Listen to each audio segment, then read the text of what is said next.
97.3 ESPN presents The Sports Bash with Mike Gill. It's time for Football at 4 with 97.3 ESPN.com's Andrew DiCecco. My first allegiance is what will be best for the Philadelphia Eagles and our fans for the next 3, 4, 5 years. Powered by the Inside the Birds podcast. Now, live from inside the Matt Black Kia Studios. It's Football at 4. Football at 4 is powered by the Inside the Birds podcast and brought to you by Dr. Lyle M. Back. Everything from skincare to cosmetic surgery. Go to iloveLyleBack.com or call 856-MAKEOVER for Dr. Lyle M. Back, proud sponsor of Football at 4. This hour of the show, it's brought to you by PropSwap, America's sports betting marketplace. Sell your sports bet, take your profit. Find out how at PropSwap.com or download the PropSwap app today.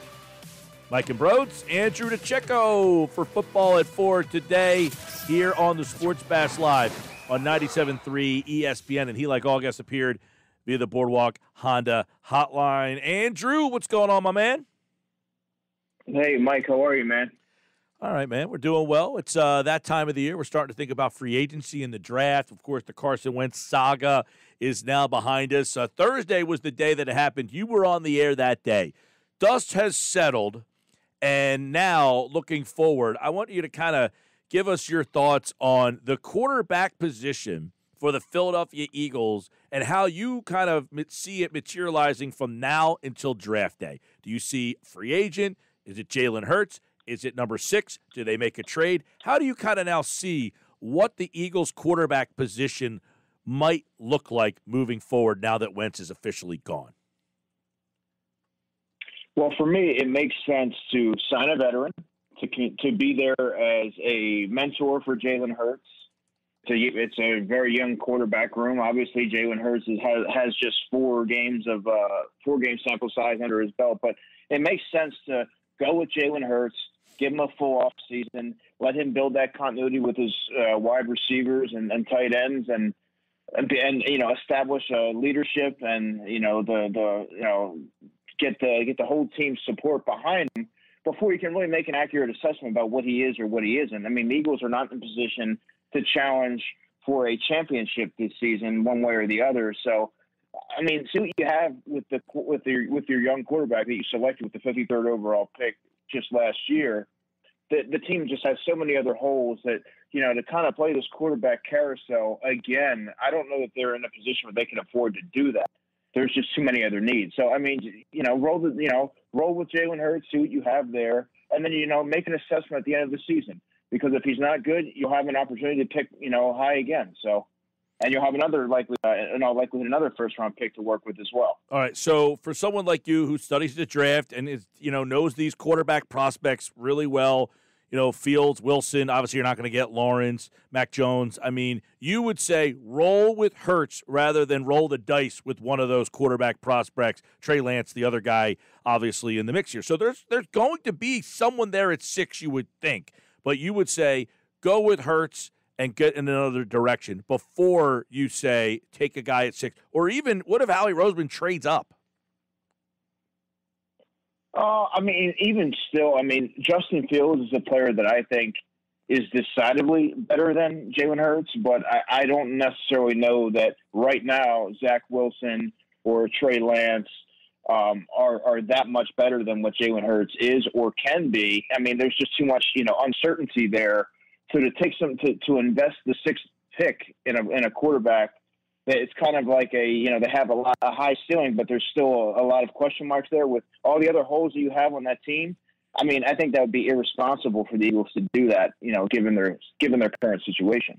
A lot of people are wondering if heading into the season, knowing he has a real chance to be the starter, that will change Hurts' off-season mentality. Others around the league claim that he already does that every single week, no matter what. He is planning to be the starter in his head. So I ask you, do you think his mental preparation entering the season will hit another level? Well, what really impressed me, Hunter, not always, it wasn't just his, physical attributes and his ceiling and his athleticism that I was intrigued with when I was evaluating him last year. It was how mature his mindset is and how competitive he is and how driven he is to be the best. And I know that, you kind of, those kind of traits are usually attributed to quarterbacks. But I mean, for such a young quarterback, his mindset and his poise, it just translates very well to the professional level. And, it says something when you're able to get a rookie to win over teammates so quickly and a locker room that, that had a lot of veterans in it, and to have their support for him to get their support, that says a lot, because, he didn't really have a large sample size, but he was in that locker room all year long. He has a positive mentality. He wants to get better. He's putting in the work. And, I think that the Eagles should, you liked him enough to take him in the second round last year. Obviously, the plan wasn't for him to be a starter, to be a high-level backup. But, just see what you have. See what's there before, just completely tossing him aside and trying to get another guy in there. At least let's see how it plays out. That's what I would do. Andrew DiCecco, Football at 4, powered by the Inside the Birds podcast. There was a podcast today. It was Chris Long and Malcolm Jenkins going back and forth about this topic of Carson Wentz. And one of the things I saw in there that I felt was really interesting was Chris Long said that he never thought of Wentz as a leader or not the leader. He just said, damn, this kid's pretty good. He's a good kid. If anything, he's a little shy, that you'd like to see him reach out and kind of go over to that corner of the locker room and talk to people. So essentially he was saying that, he didn't really go out of his way to talk to everybody. He also said the coachability, the stubbornness, that he's not the only player that goes through that, but it's something you expect more from the quarterback. He said that's the bottom line. He's not only the quarterback who's stubborn, that basically this is the guy who he was. He was a shy guy. He didn't like to talk. He was a little uncoachable, but there's a lot of guys like that. But he never said, hey, what a bleep hole. Like, he was like, this guy's not a bad person. But that's Jalen Hurts is completely the other side, right? He's the guy that goes over to every corner of the locker room. He's the guy that brings everybody together. He's the guy that wants to be coached hard. So I guess the question is, Wentz might have more talent, but sometimes it's those intangibles that take your team, your 53-man roster, to another level. Yeah, absolutely. And you saw that last season, just in the brief time that we got to see Jalen. What I was most impressed with was his voice. Being thrown in there with no offseason, really didn't have he didn't know there was no preseason. He didn't have that continuity with the team. Yet he stepped in there and he appeared fearless. He trusted what he saw. He delivered the football. He processed things quickly. And was there a lot of areas that he can improve on? Of course. But that's what the full off season's for. So, and the things that you heard Malcolm and Chris Long say are things that have been reported, for a couple of years now on Carson Wentz. That wasn't really much of a surprise. And I think that when you have a personality like that, right or wrong, that's going to create a little bit of a division in the locker room, because you want your quarterback to be that leader that you don't necessarily have to be a rah-rah guy, but you want to have a little bit of that, we're going to follow this guy into a dark alley type of thing. And Jalen Hurts is that guy that the guys just seem to want to rally behind, and he injected a lot of energy to the offense. And that translates. That's a real thing. I do think that the current roster, I think those guys are really excited to see what he can do next season. Is there a preferred veteran quarterback out there, the one that fits better with this current team? I know Fitzpatrick's is the name, Mariota, and some other ones, of course, but is there anyone that stands out to you that you think would be the best fit? I would, honestly, Hunter, go with Ryan Fitzpatrick, much for the same reason why I really liked the fit with Josh McCown a couple of years ago. He's been in many different systems. He's played, he's sporadic, he's Ryan Fitzpatrick. He's a journeyman, and he's had some great games, and he's some games that remind you of why he's been a journeyman. But, he's been able to stick in the NFL for such a long time. And just, being in all these different systems, I think that really help Jalen Hurts get acclimated to Nick Sirianni's system.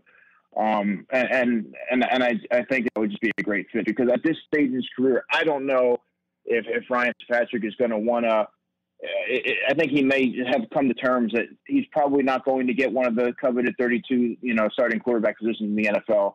So I don't know that there's going to be a quarterback controversy, but I think he would be a big help for Jalen Hurts.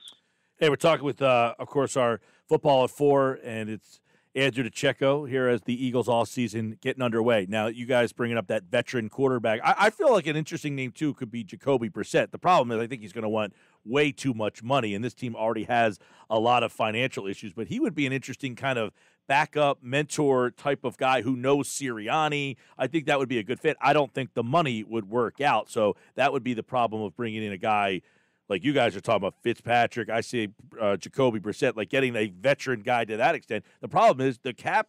I don't know that you can afford to bring in that veteran guy. Yeah, that's the thing. They're going to have to be. I mean, they're going to have to do some restructuring here with their roster and do a little maneuvering. That's kind of Howie's specialty. But I mean, yeah, I think that Jacoby Brissett's going to be out of their price range. He's one of the top backup quarterbacks in football. Possibly could be a very, a low-end starter, but I mean, he's shown that he's capable of, running an offense. And, I think in the right situation he can thrive, but I don't know that he's going to. I think what he's going to warrant on the open market isn't something that the Eagles are going to be able to deliver financially. Yeah. By the way, the news yesterday, not crazy news, Andrew, but to get your, take on what this kind of signifies. Deshaun Jackson on Friday released. They're going to release him. And then they announced there's a report yesterday that they're going to release Alshon Jeffrey. And I guess that kind of signifies, do you think they're going to go with this young group of receivers like Rager, JJ?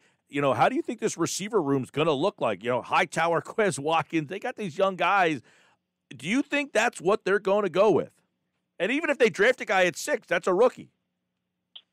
Yeah, exactly. And Jeff nailed it when he said, there's not a guy in that room, take Alshon and Deshaun out of the equation that's played more than 2 seasons in the NFL outside of Marquise Goodwin, who all of a sudden becomes, your own veteran guy there.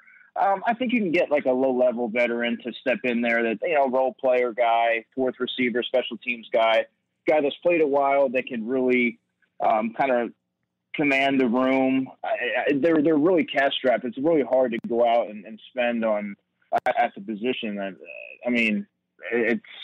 There's something to be said for that, though. I mean, that's an awfully young wide receiver room. They're going to have to do something there. I mean, yes, Marquise Goodwin is there, but I don't know that. I don't know if he's even going to make the roster, to be honest with you. So, I mean, I think that they need to at least check into that in the free agent market and look to bolster that area.